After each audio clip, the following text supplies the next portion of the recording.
नमस्कार दोस्तों, स्वागत है आपका अपने सरकारी नौकरी अलर्ट चैनल पर। दोस्तों, एसएससी जूनियर इंजीनियर एग्जामिनेशन 2024 की नोटिफिकेशन ऑफिशियल वाली जारी हो चुकी है दोस्तों। टोटल 966 पोस्ट हैं दोस्तों। इसमें आपका सिविल, मैकेनिकल और इलेक्ट्रिकल तीनों प्रकार की इंजीनियरिंग के जो पोस्ट हैं वो शामिल हैं दोस्तों। तो देखेंगे इस जूनियर इंजीनियर की वैकेंसी के बारे में सभी डिटेल्स यहाँ पर। वीडियो को लास्ट तक देखें। अगर आपको जानकारी 100% जेन्युइन लगे तो चैनल को सब्सक्राइब करें और वीडियो को लाइक ज़रूर करें दोस्तों। तो चलिए देखते हैं इस वैकेंसी के बारे में सारी डिटेल्स यहाँ पर। यहाँ पर आप एसएससी की ऑफिशियल नोटिफिकेशन देख सकते हैं जूनियर इंजीनियर की वैकेंसी के लिए।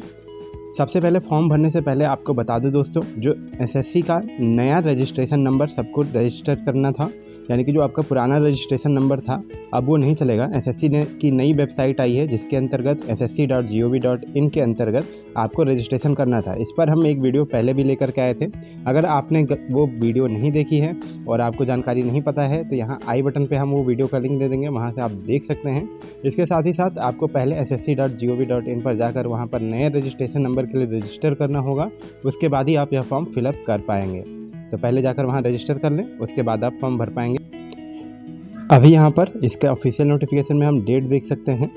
जो एसएससी जूनियर इंजीनियर एग्जामिनेशन 2024 है, इसके लिए जो फॉर्म भरने की डेट होगी आपकी 28 मार्च 2024 से 18 अप्रैल 2024 तक की होगी। लास्ट डेट आपकी 18 अप्रैल 2024 रात को 11 बजे तक की होगी। लास्ट डेट जो है आपका फ़ी पेमेंट का वह 19 अप्रैल 2024 रात को 11 बजे तक आप पेमेंट कर पाएंगे। इसके साथ ही साथ आपका जो भी अगर फॉर्म में कुछ गलती होती है तो आपकी जो करेक्शन विंडो होगी 22 अप्रैल 2024 से 23 अप्रैल 2024 तक खुली रहेगी। उस बीच आप फॉर्म में जो गलतियां हैं उन्हें सही कर पाएंगे। जो पेपर 1 का डेट है दोस्तों 4 जून 2024 से 6 जून 2024 के बीच में होगा। पेपर 2 का जो भी डेट होगा वो बाद में नोटिफाई किया जाएगा। अगर आप कोई फॉर्म भरने में कोई समस्या आ रही है तो आप इस हेल्पलाइन नंबर पर कॉल कर सकते हैं। इसका जो नंबर है यह हम डिस्क्रिप्शन बॉक्स में आपको दे देंगे, ठीक है। अब देख सकते हैं junior engineer civil, mechanical, electrical की वैकेंसी है। ग्रुप बी की यह पोस्ट है दोस्तों। नॉन गैजेटेड पोस्ट है, नॉन मिनिस्ट्रियल पोस्ट है। लेवल 6 की आपकी वैकेंसी है। 35,400 रुपये से लेकर के 1,12,400 रुपये तक का आपका पे बैंड होगा इसमें।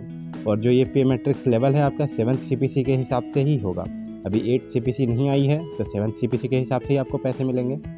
अब देख लेते हैं एलिजिबिलिटी डिटेल्स।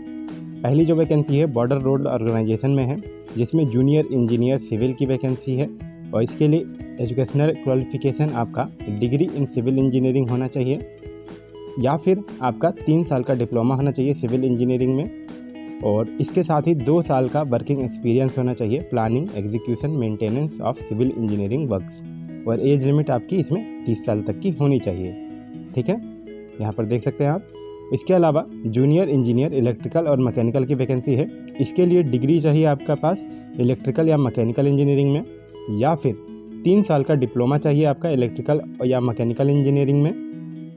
इसके साथ ही साथ 2 साल का एक्सपीरियंस चाहिए इन planning, execution, maintenance of electrical और मैकेनिकल इंजीनियरिंग वर्क्स, ठीक है। इसके अलावा ब्रह्मपुत्र बोर्ड मिनिस्ट्री ऑफ जल शक्ति के अंतर्गत जो आता है, इसके अंतर्गत जूनियर इंजीनियर सिविल की वैकेंसी है, जो कि यहाँ पर आप देख पाएंगे। इसमें आपके लिए 3 साल का डिप्लोमा होना चाहिए सिविल इंजीनियरिंग में और 30 साल तक का आपका एज लिमिट है इसमें, ठीक है। ये ब्रह्मपुत्र बोर्ड जल मिनिस्ट्री के अंतर्गत आता है। और सेंट्रल वाटर कमीशन में आपका जूनियर इंजीनियर मैकेनिकल की वैकेंसी है, जिसके लिए बैचलर डिग्री या डिप्लोमा चाहिए आपका मैकेनिकल इंजीनियरिंग में। और सिविल के लिए बैचलर डिग्री या डिप्लोमा चाहिए सिविल इंजीनियरिंग में।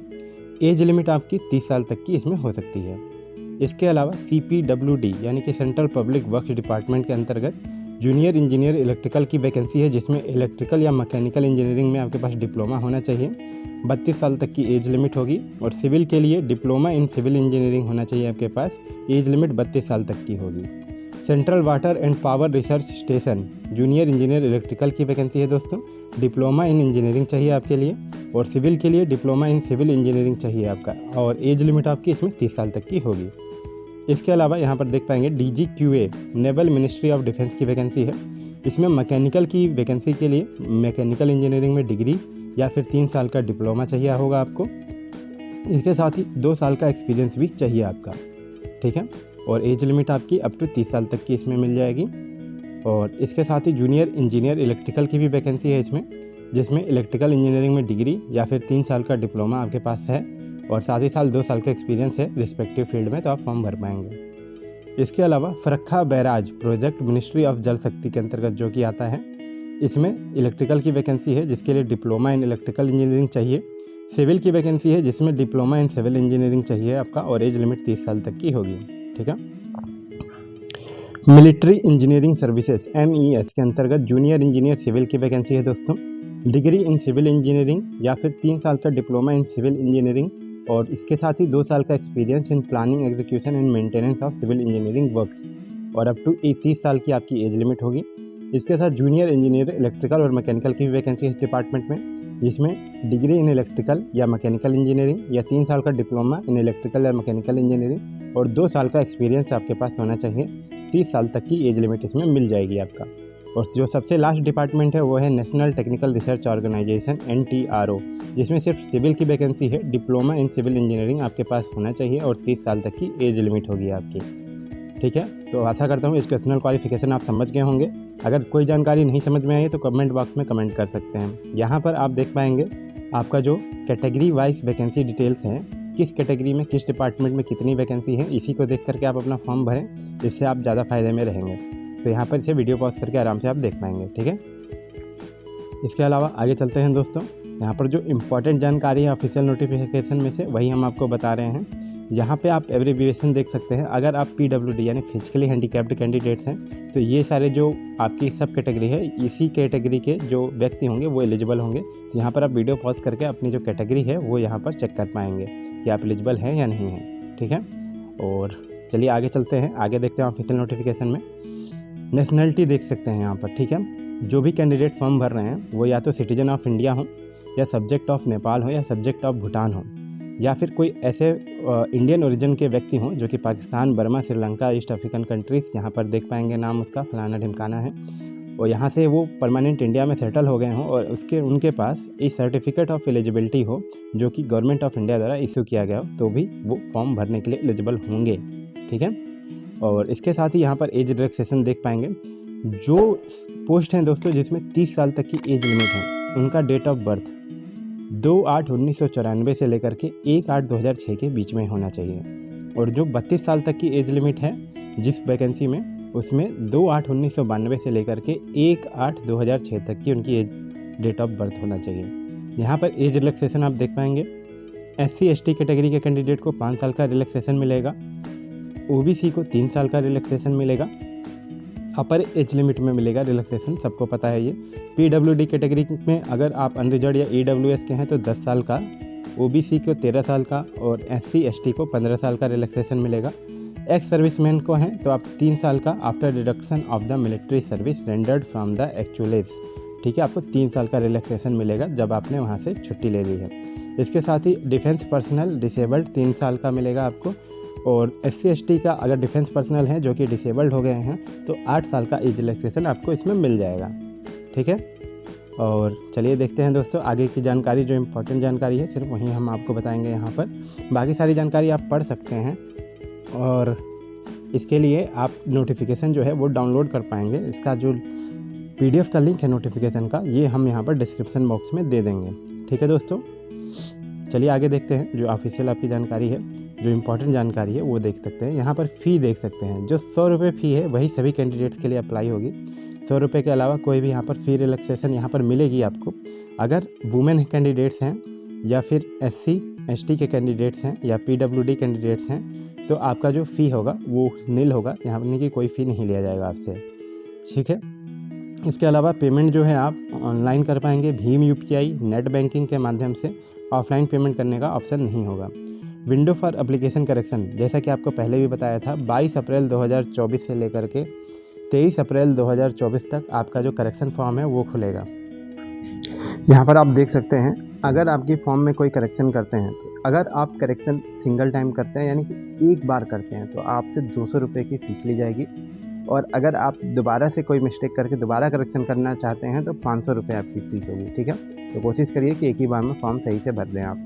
यहाँ पर आप सेंटर देख पाएंगे अपना स्टेट वाइज, जैसे कि उत्तर प्रदेश का यहाँ पर ईस्टर्न रीजन, अंडमान निकोबार, झारखंड, उड़ीसा, सिक्किम, केरला का देख पाएंगे, कर्नाटका केरला रीजन का देख पाएंगे।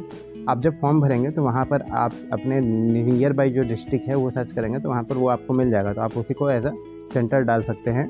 अगर आपको नहीं समझ में आ रहा तो यहाँ पर वीडियो पॉज करके देख पाएंगे सेंटर आपके स्टेट के आसपास कौन कौन से सेंटर हैं। अच्छा, यहाँ पर आप एग्जामिनेशन स्कीम देख सकते हैं। पेपर 1 और पेपर 2 दो प्रकार के आपका पेपर होगा, 2 स्टेज में। पेपर 1 में कंप्यूटर बेस्ड एग्जामिनेशन होगा जिसमें general intelligence and reasoning, general awareness और जनरल इंजीनियरिंग यानी कि सिविल, इलेक्ट्रिकल और मैकेनिकल से संबंधित क्वेश्चन होंगे दोस्तों। और इसमें देख सकते हैं जनरल इंटेलिजेंस और रीजनिंग के 50 क्वेश्चन होंगे, जनरल अवेयरनेस के 50 क्वेश्चन 50 नंबर के, और आपका जो मेन सब्जेक्ट है उसका 100 क्वेश्चन होगा 100 नंबर का। 2 घंटे का पेपर होगा, 2 घंटा 40 मिनट PWD कैंडिडेट्स के लिए दिया जाएगा। पेपर 2 देख पाएंगे कंप्यूटर बेस्ड एग्जामिनेशन होगा आपका, जिसमें आपका जो मेन सब्जेक्ट है यानी कि सिविल में इलेक्ट्रिकल, मैकेनिकल और सिविल तीनों का पेपर होगा। 100 नंबर का पेपर होगा, 300 नंबर का आपका टोटल पेपर होगा, 100 क्वेश्चन होंगे उसमें। अब यहाँ पर देख पाएंगे पेपर 1 जो है और पेपर 2 ऑब्जेक्टिव टाइप का होगा, मल्टीपल चॉइस क्वेश्चन होंगे दोस्तों पेपर में, और जो क्वेश्चन होगा आपका हिंदी और इंग्लिश लैंग्वेज दोनों में होगा। इसके साथ ही साथ निगेटिव मार्किंग होगी आपकी। पेपर 1 में 0.25 मार्क्स का निगेटिव मार्किंग होगा और पेपर 2 में 1 मार्क का निगेटिव मार्किंग होगा। इसीलिए यहाँ पर एडवाइस भी किया गया है, candidates are there for advice to keep this in mind while answering the question, यानी कि इसको ध्यान में रख के ही आप आंसर फिल करें। ठीक है, यहाँ पर सिलेबस देख पाएंगे आप। जो पेपर 1 का सिलेबस है यहाँ दिया हुआ है, जनरल इंटेलिजेंस रीजनिंग का, जनरल अवेयरनेस का यहाँ पर दिया हुआ है। पार्ट ए सिविल इंजीनियरिंग का सिलेबस इधर है, छोटा सा सिलेबस है सिविल इंजीनियरिंग का, और इलेक्ट्रिकल इंजीनियरिंग का यहाँ पर सिलेबस है, और मैकेनिकल इंजीनियरिंग का सबसे वास्ट सिलेबस है और यहाँ पर दिया हुआ है। वीडियो पॉज करके या फिर ऑफिशियल नोटिफिकेशन डाउनलोड करके देख पाएंगे। पेपर 2 का सिलेबस यहाँ पर दिया हुआ है दोस्तों, काफ़ी खतरनाक सा दिख रहा है, देख लें आराम से। यहाँ पर ये सिविल वालों का है। यहाँ पर इसके बाद अभी देखते हैं, ये आकर इलेक्ट्रिकल इंजीनियरिंग का पार्ट बी का सिलेबस है, यानी कि पेपर 2 का सिलेबस है। ठीक है, इसमें आप देख पाएंगे वीडियो पॉज करके, बेसिक कॉन्सेप्ट्स है, सर्किट लॉ है, मैग्नेटिक सर्किट है, मेजरमेंट एंड मल्टीप्लिकेशन है, और भी बहुत सारी जो यहाँ पर आपका सिलेबस देख पाएंगे आप। और मैकेनिकल इंजीनियरिंग का यहाँ पर आप देख पाएंगे सिलेबस पेपर 2 से संबंधित। इसमें थर्मल इंजीनियरिंग, थर्मोडायनामिक्स के लॉ हैं, standard cycle for IC engines हैं, और भी बहुत सारे जो भी सिलेबस है आप आराम से वीडियो पॉज करके देख पाएंगे। ठीक है, तो अभी आपका सिलेबस से संबंधित भी जानकारी यहाँ पर समाप्त हो चुकी है।